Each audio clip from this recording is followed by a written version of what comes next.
Before the atomic age birthed its modern leviathans, ancient civilizations imagined colossal threats from the deep. These primal fears, etched into myths and legends, would soon awaken on the silver screen.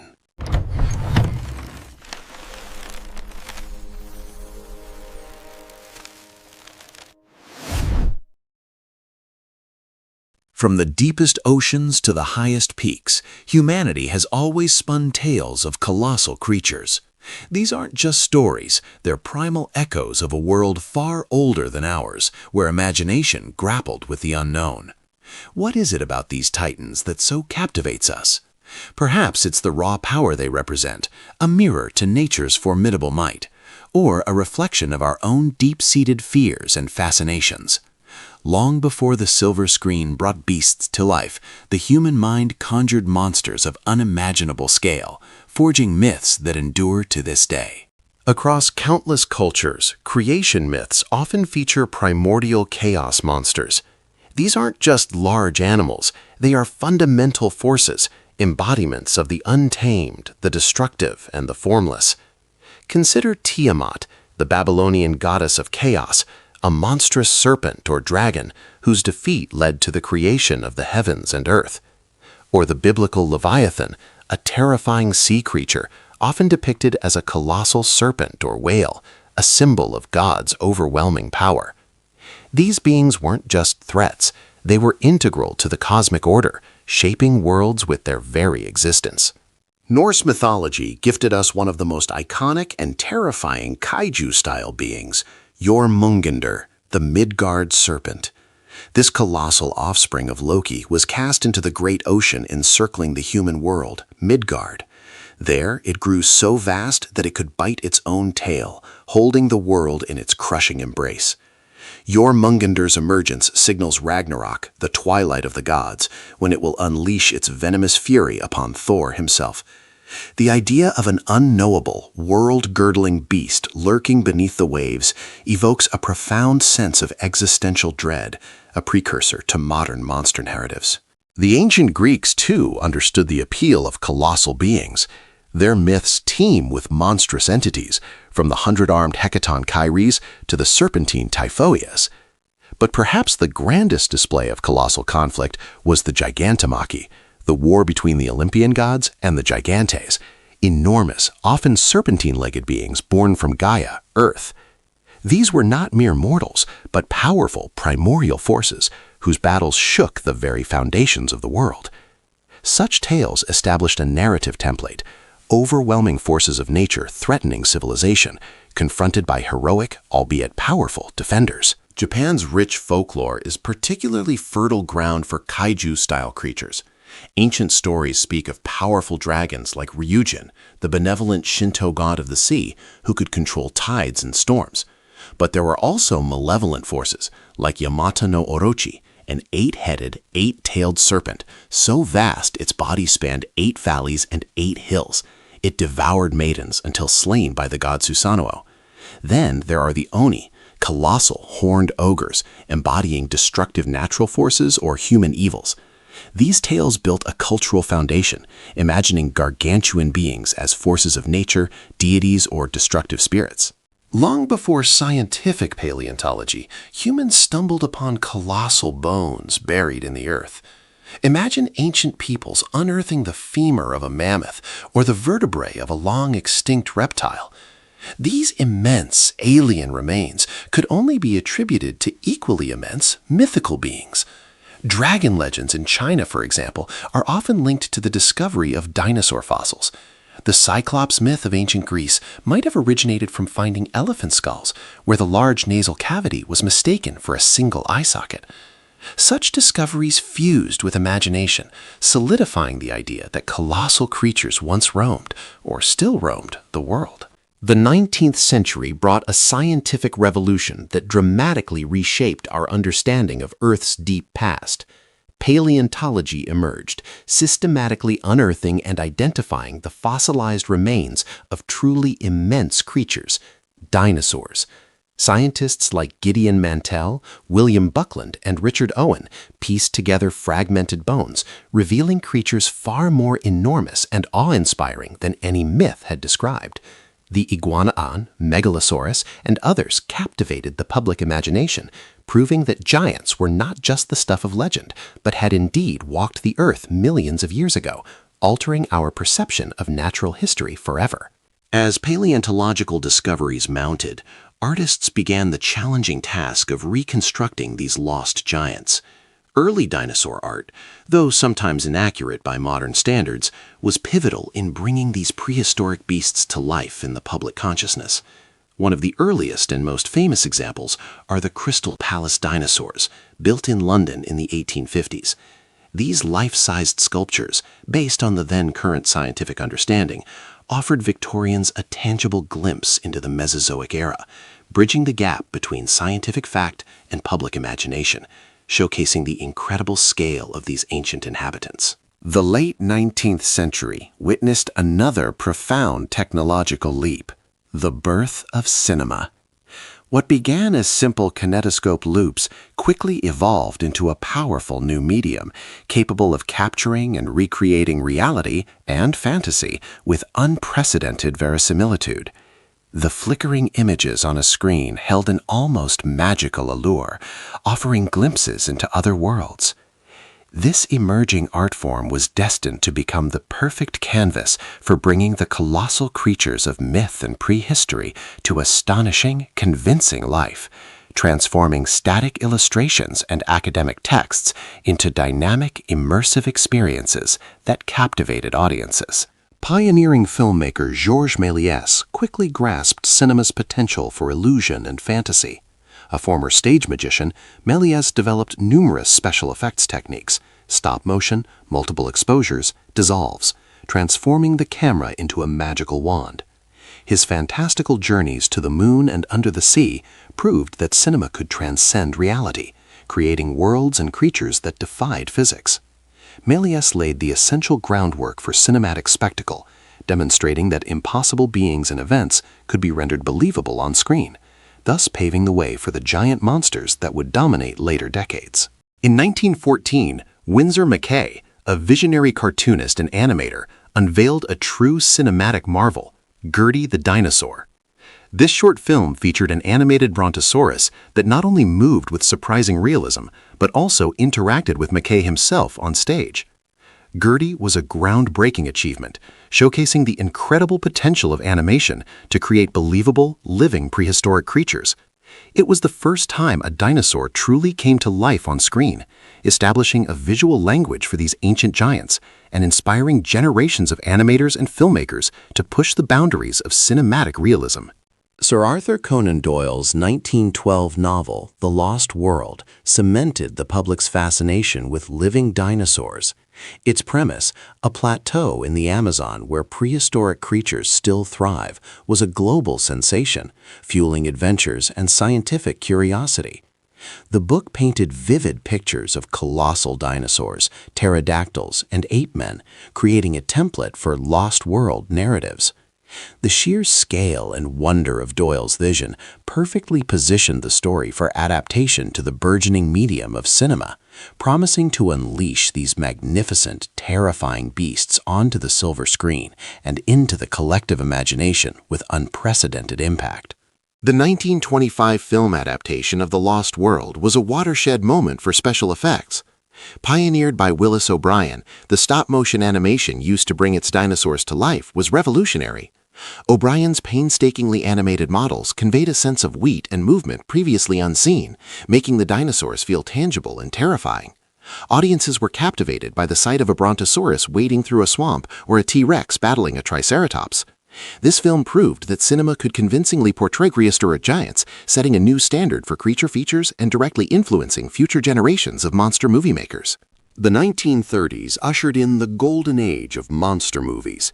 With the success of films featuring colossal creatures and monstrous villains, studios capitalized on public appetite for thrills and escapism, especially during the Great Depression. While focusing on iconic human monsters, the decade also saw a surge in giant creature features, proving the enduring appeal of immense threats. These films honed the tropes: innocent victims, heroic scientists, and destructive beasts, often representing primal fears or the consequences of tampering with nature. The stage was set for ever larger, more terrifying, and more symbolic cinematic monsters. The cataclysmic events of World War II reshaped the world, plunging humanity into an era of unprecedented devastation and moral reckoning. The war introduced concepts of total annihilation, industrialized killing, and the breakdown of global order. For Japan, the war's end brought not only defeat, but an entirely new kind of horror, marking the start of a profound societal shift. This collective trauma, the sense of helplessness against overwhelming man-made destruction, would deeply permeate its culture and inevitably find expression in art, particularly in the nascent genre of monster cinema, where metaphor could grapple with unspeakable realities. August 1945. The world was forever altered by the atomic bombings of Hiroshima and Nagasaki. These events introduced a new, terrifying dimension to warfare: instant, indiscriminate annihilation on an unimaginable scale. For the survivors, the experience was unfathomable: a blinding flash, followed by searing heat, a monstrous explosion, and then the haunting, invisible killer: radiation. The mushroom cloud became the ultimate symbol of human power turned against itself, igniting global fears of nuclear apocalypse. This profound trauma would resonate deeply in the Japanese psyche, searching for a way to process the incomprehensible. In the aftermath of the atomic bombings, Japan grappled with a unique and profound national trauma. The experience of nuclear weapons wasn't theoretical, it was a devastating reality. This sensitivity to atomic power and its horrific consequences was deeply ingrained in the nation's collective consciousness. As the world entered the Cold War and the arms race escalated, fears of further nuclear destruction became pervasive. This climate of anxiety, coupled with a desire to process unimaginable suffering, created a fertile ground for stories that could explore these terrifying themes metaphorically, offering both catharsis and warning. The fears of the atomic age were terrifyingly underscored by the Daigo Fukuryumaru, Maru, or Lucky Dragon No. 5, incident in March 1954. A Japanese fishing boat inadvertently sailed into the fallout zone of a U.S. hydrogen bomb test at Bikini Atoll. Its crew suffered severe radiation sickness, and contaminated tuna entered the Japanese market, sparking widespread panic and outrage. This event brought the abstract threat of nuclear weapons back into vivid, terrifying reality for the Japanese public, igniting a powerful national conversation about the dangers of atomic energy and the vulnerability of humanity to its uncontrolled power. In the wake of the Lucky Dragon No. 5 incident, Toho Studios producer Tomoyuki Tanaka found himself on a diverted flight. Looking down at the churny ocean, an idea sparked. A monster, born from nuclear testing, rising from the sea to wreak havoc. Tanaka recognized the potential for a powerful allegory, a creature that could embody Japan's collective nuclear anxieties. He envisioned a monster not just as a destructive force, but as a living metaphor for the atomic bomb itself, unstoppable, indiscriminate, and a horrifying consequence of human ambition. This singular vision was the genesis of a cinematic legend. To bring Tanaka's vision to life, Ishiro Honda was chosen to direct. Honda, a veteran of World War II, approached the material with profound seriousness and empathy. He understood the trauma Japan had endured and insisted on portraying Godzilla not merely as a monster, but as a tragic, almost pitiable consequence of humanity's actions. His direction imbued the film with a stark, documentary-like realism, refusing to shy away from the horrific devastation and the human cost. Honda's empathetic lens elevated Godzilla from a mere creature feature to a potent, unforgettable work of social commentary. The visual spectacle of Godzilla was the genius of special effects director Eiji Tsuburaya. Unable to afford costly stop-motion, Tsuburaya innovated with suitmation, where an actor in a detailed rubber suit stomped through meticulously crafted miniature cityscapes. This technique, though seemingly simple, required immense skill and artistry to make believable. Tsuburaya's pioneering work, combining traditional Japanese puppetry and miniature techniques with an understanding of cinematic scale, created a monster with tangible presence and raw destructive power. His effects brought Godzilla to life with an iconic physicality that set the standard for generations of kaiju films. Godzilla's iconic design was a fusion of ancient terror and modern fear. Its initial concept involved a creature with both reptilian and ape-like characteristics, eventually evolving into the bipedal dinosaurian form we know today. Influences included Tyrannosaurus rex and other prehistoric reptiles, giving it a primal, ancient lineage. But its most distinctive features, the craggy, scarred skin, the glowing dorsal fins, and its atomic breath, were direct visual metaphors for the destructive power of the H-bomb. Godzilla was not just a dinosaur, it was a walking, breathing embodiment of nuclear horror, a creature scarred by humanity's deadliest invention. The 1954 Godzilla film is a profound and unflinching allegory for the atomic bomb. It is not an escapist monster movie. It is a film steeped in a sense of national trauma and despair. Godzilla's rampages are depicted with harrowing realism, showing the destruction of cities, the terror of civilians, and the helplessness of conventional military power. The creature is indifferent, a force of nature mutated by human hubris, reflecting the indiscriminate horror of nuclear weapons. The film's somber tone and its focus on human suffering resonated deeply, making Godzilla an enduring symbol of nuclear anxiety. More than just a monster, Godzilla is a manifestation of collective trauma, guilt, and the terrifying consequences of scientific hubris. Born from atomic fire, it represents the monster that humanity unleashed upon itself. The film explores moral dilemmas. Should the secret weapon that can kill Godzilla be used, potentially leading to another arms race?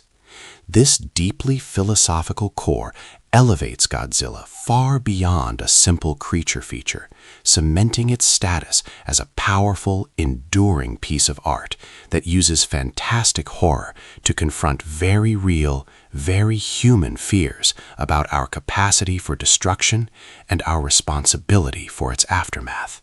When Godzilla was released in 1954, its impact in Japan was immediate and profound. While the American version, Godzilla, King of the Monsters, released in 1956, edited and recontextualized much of the original's anti-nuclear sentiment, the monster's iconic design and destructive power captivated global audiences. Godzilla roared onto the world stage, establishing itself as a cultural phenomenon.